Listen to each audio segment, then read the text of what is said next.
اگر بچوں کا مستقل دانت یا پرماننٹ ٹوتھ ایکسیڈنٹ یا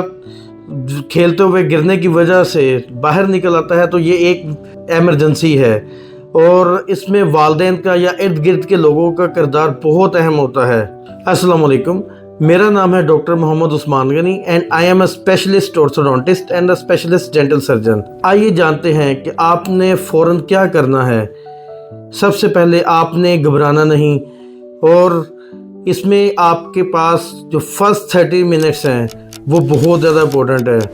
اور ان 30 منٹس کے اندر آپ کے پاس موقع ہوتا ہے کہ اس دانت کو ہم لوگ دوبارہ سے منہ کے اندر لگا دیں۔ اچھا، آپ نے اس میں اب کرنا کیا ہے کہ دانت باہر نکل کے روڈ کے اوپر گر گیا ہے تو آپ نے کیا کرنا ہے کہ کراؤن سے اسے پکڑنا ہے، روٹ کو ٹچ نہیں کرنا،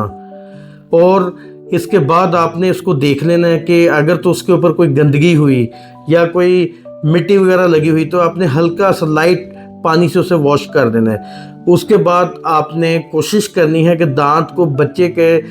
جہاں سے نکلا ہے زخم میں وہ واپس لگا دیں۔ اگر آپ دانت زخم میں نہیں لگا سکتے، بچہ بڑا ہے، تو آپ کیا کریں گے کہ زبان کے نیچے آپ دانت کو رکھ دیں گے یا دانتوں کے ساتھ گال کے اندر دانت کو رکھ دیں گے۔ اور اگر بچہ چھوٹا ہے تو پھر کیا کریں گے کہ آپ دودھ کے اندر رکھ سکتے ہیں، جو کہ بہترین محلول ہے دانت کو پرزرو کرنے کے لیے، اور آپ نے دانت کو خشک نہیں ہونے دینا کیونکہ اس سے دانت کی لائف کم ہو جاتی ہے۔ اگر دودھ نہ ملے تو نارمل سلائن کے اندر آپ دانت کو رکھیں گے، پلین واٹر کے اندر آپ نے دانت کو نہیں رکھنا، اور 30 منٹس کے اندر آپ نے ایمرجنسی میں یا کسی ڈینٹسٹ کے پاس جانا ہے تاکہ وہ دانت کو اپنی جگہ کے اوپر ریپلیس کر سکے، اور اس طرح آپ اپنے بچے کے دانت کو ہمیشہ کے لیے سیو کر سکتے ہیں۔ یاد رکھیں، بروقت فیصلہ، صحیح طریقہ آپ کے بچے کے دانت کو بچا سکتا ہے۔